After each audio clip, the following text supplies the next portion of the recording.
Alright, so hello everyone, welcome to Impulse Batch Doubt Solving session.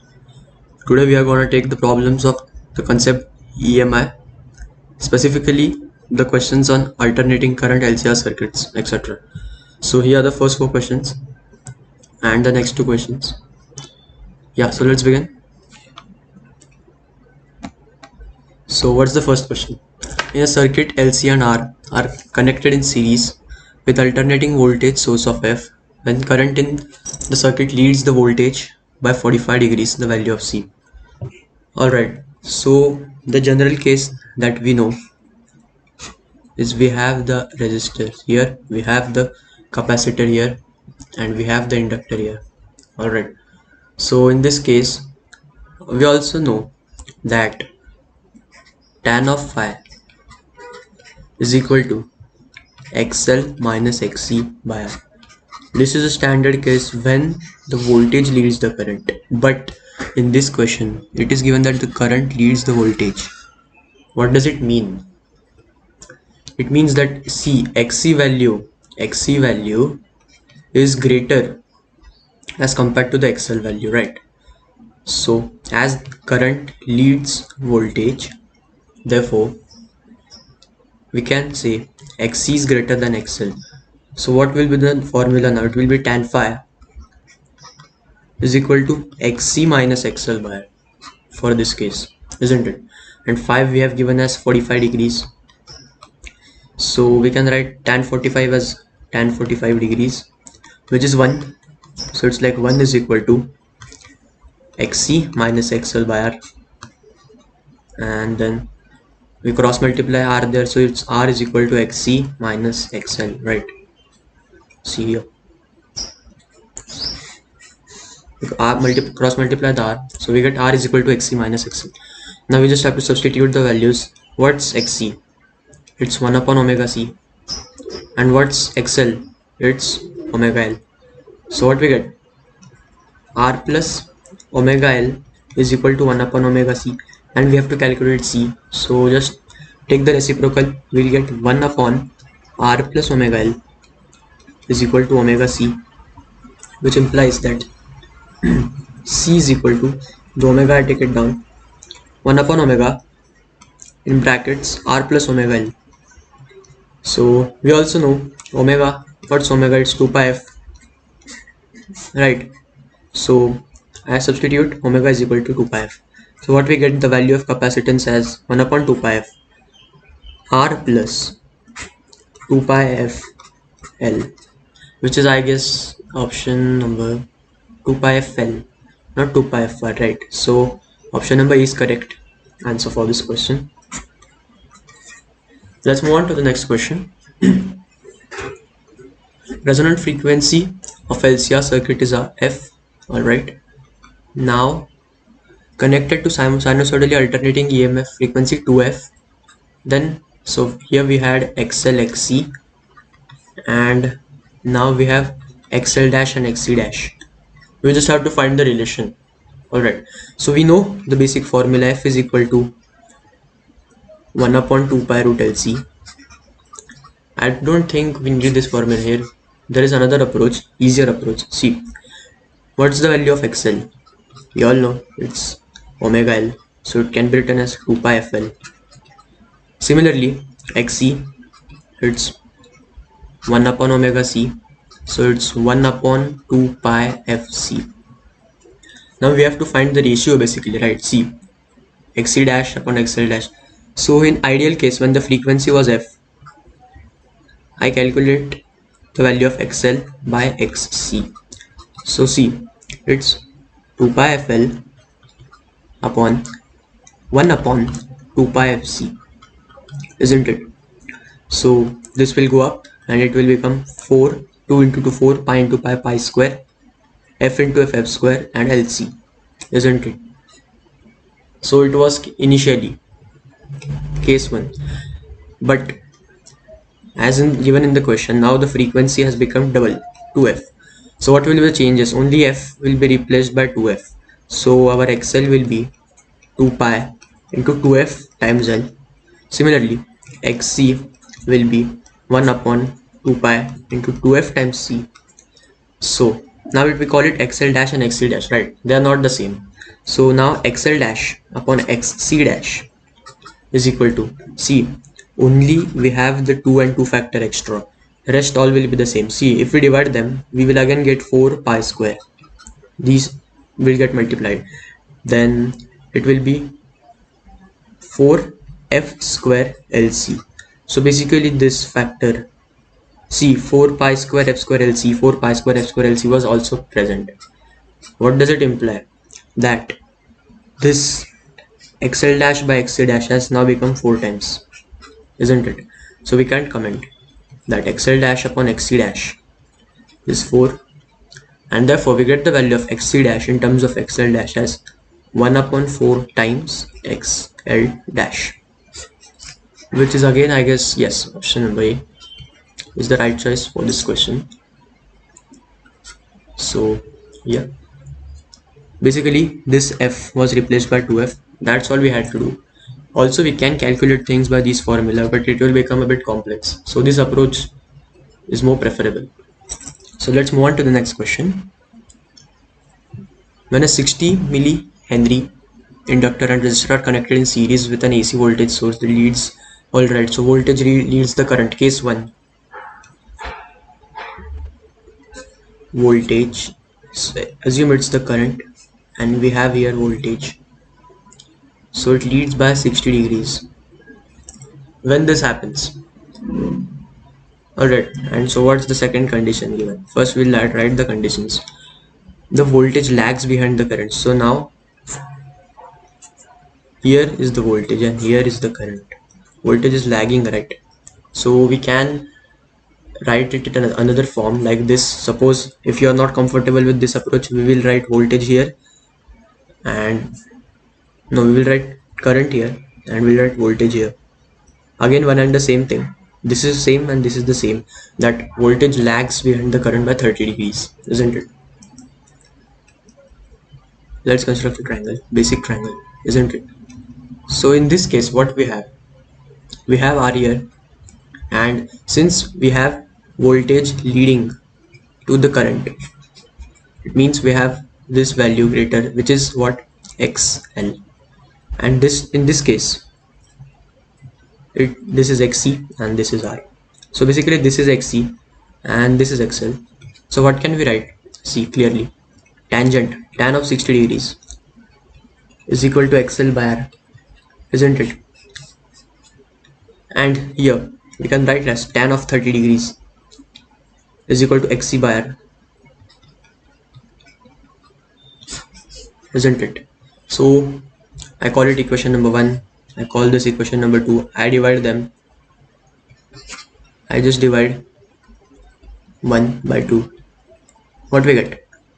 Tan 60 degrees upon tan 30 degrees is equal to, C, XL by R upon XC by R. Denominator RR will get cancelled, we have XL by XC. And we know the values of tan 60 and tan 30, it's root 3. Denominator we have 1 by root 3. So what will it become? Root 3 into root 3, it is root 3 into root 3, which will become 3, is equal to XL upon XC. So now what's XL? It's basically 2 pi FL. And what's XC? 1 upon 2 pi FC. So again, what will it become? 4 pi square F square LC, isn't it? Is what is 3. Now just we have to substitute the values. So see, all we want is frequency, so F square into 4 pi into what's L? It's 60 millihenry, so it's 60 into 10 raised to minus 3, and actually the capacitance is usually in microfarad, so it is given as well here, 0.5 microfarad, that is 0.5 into 10 raised to minus 6 is equal to 3, isn't it? So what we have now, we want F, so I just keep F square here, and what we get, see clearly, it's 3 ones are and 3 20s are, and the 20 into 0.5 is 10, isn't it? So these two get multiplied and we have 10. as the result. So see, 10 raised to minus 3 into 10 raised to minus 6, it's 10 raised to minus 9, and this 10 we have into 10, so what we have is 10 raised to minus 8, which on RHS will become 10 raised to plus 8, isn't it? And so in the denominator we have this 1 upon, already we have square, 1 upon 4 pi square, that's all. So basically now we just have to take the roots. So we have f is equal to 10 raised to 8, root we have 10 raised to 4, and of 1 upon 4 pi square it's 1 upon 2 pi.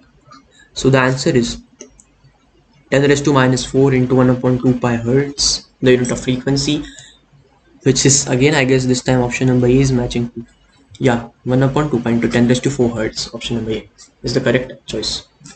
Alright, so we just had to make these two equations, which is important. So let's move to the next question. A metal wire of cross section, so we have given area is equal to 1.8 into 10 raised to minus 7 meter square. Specific resistance rho is equal to 9 into 10 raised to minus 6 ohm meters, and is bent into a square loop and moved with a constant speed, uniform magnetic field of induction. So we have given B, which is constant, which is 2 Weber per meter square, isn't it? And what is asked in the question is what should be the speed. We have to calculate the speed in order a current 3 milliampere passes, that is 3 into 10 raised to minus 3 amperes. So yeah, we have the basic equation of EMF induced, isn't? What is it? We have E is equal to BLV. Yeah, we all know. But what's E? E is basically the product of current and resistance, I into R. Now I into R is BLV, where L is the length of the conductor, and similarly, what can we write to this R? We all know R is equal to rho L by A, isn't it? That's why length isn't mentioned in the question, as it, see, I replace R by rho L by A, and here also we have B L into V, so basically L and L will get cancelled, and so what if we have V, velocity V, we have velocity V as I rho by dA. See, the B will go down. So what's I? 3 into 10 raised to minus 3. What's rho? It's 9 into 10 raised to minus 6 upon, what's B? It's 2 Weber per meter square, and what's the area? 1.8 into 10 raised to minus 7, all in SI units, so we just need to calculate. So see, 3 ones are, no, we'll let the 3 here. See, 9 ones are 9.2s are, isn't it? So we have 3 upon 2 into 0.2 is it's 0.4 into, see this, 10 raised to minus 3 into 10 raised to minus 6 is 10 raised to minus 9, and then we have this factor of 2, which is what? It is 10 raised to minus 9 plus 7, so it will be 3 upon 0.4 into 10 raised to minus 2 meter per second, and clearly 0.4 we can write it as 4 by 10, so it will be 30 by 4 into 10 raised to minus 2, which is, the answer will become 7.5 into 10 raised to minus 2 meter per second. Now this time it's not the option A, it's option number C, I guess. Yes, so option number C is the right choice for this question. All we had to do is we have to replace the formula of resistance by rho L by A. Here we have to substitute E is equal to IR and BLV. Everything was given except V, so we calculated the value of V, which is 7.5 into 10 raised to minus 2 meter per second. Alright, so answer for this question is C. Let's move to the next question. A coil of 0.01 Henry inductance and 1 ohm resistance is connected to 200 volts 50 hertz alternating current supply. Alright, so what all we have in data is L is equal to 0.01 Henry, and R is given as 1 ohms. Also voltage is given as 200 volts, and the frequency is given as 50 hertz. Alright, and so we have to calculate the impedance. So what's the formula of impedance in this LR circuit?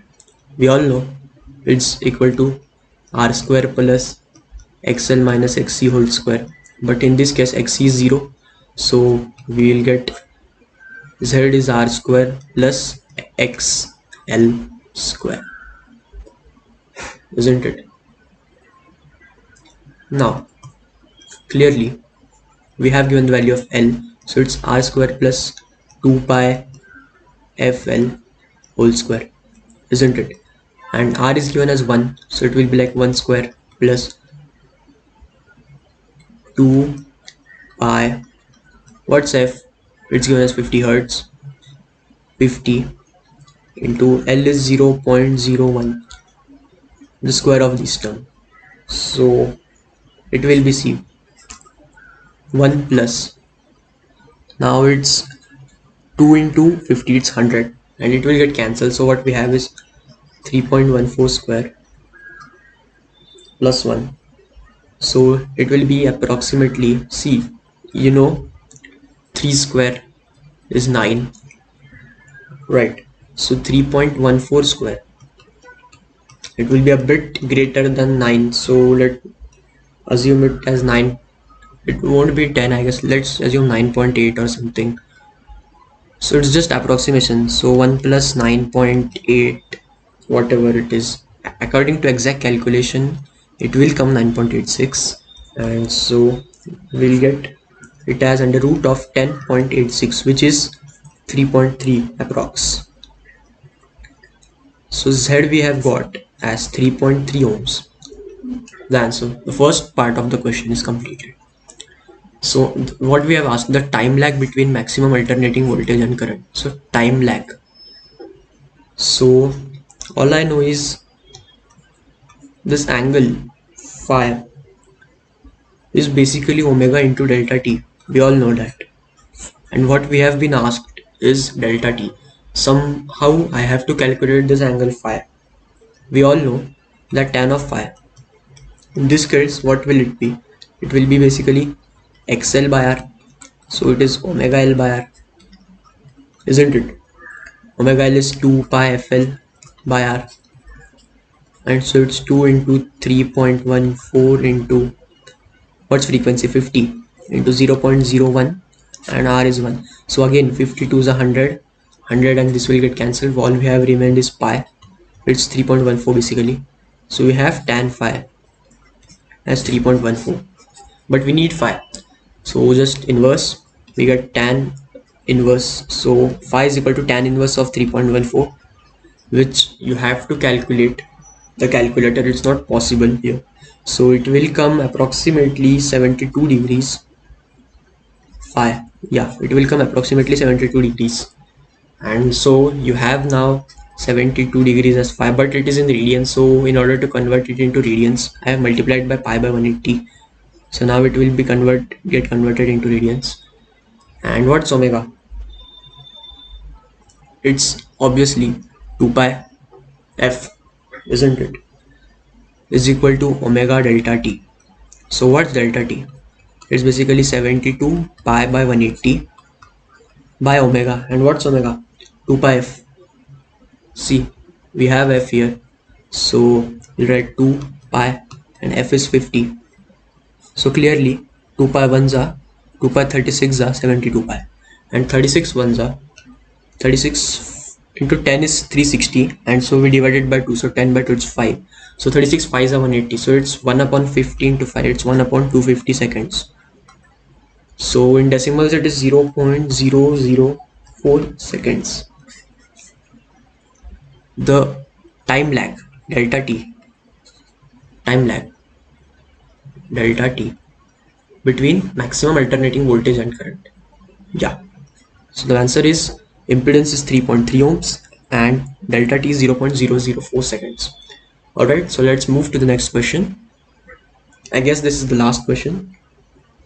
See, an alternating current of frequency 200 radian per second and peak value 1 ampere is applied to primary coil of a transformer if the coefficient of mutual inductance, alright, so we have given the value of M, which is 1.5 Henry, and we have to calculate the EMF induced, magnitude of the EMF induced we have to calculate.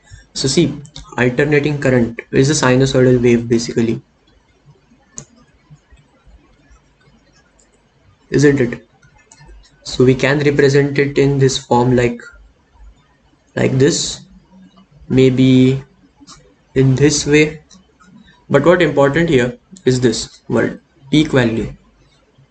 Peak value is 1 ampere. What does it mean? It means this maximum value, it is 1 ampere. We have 1 ampere. Here also we have 1 ampere.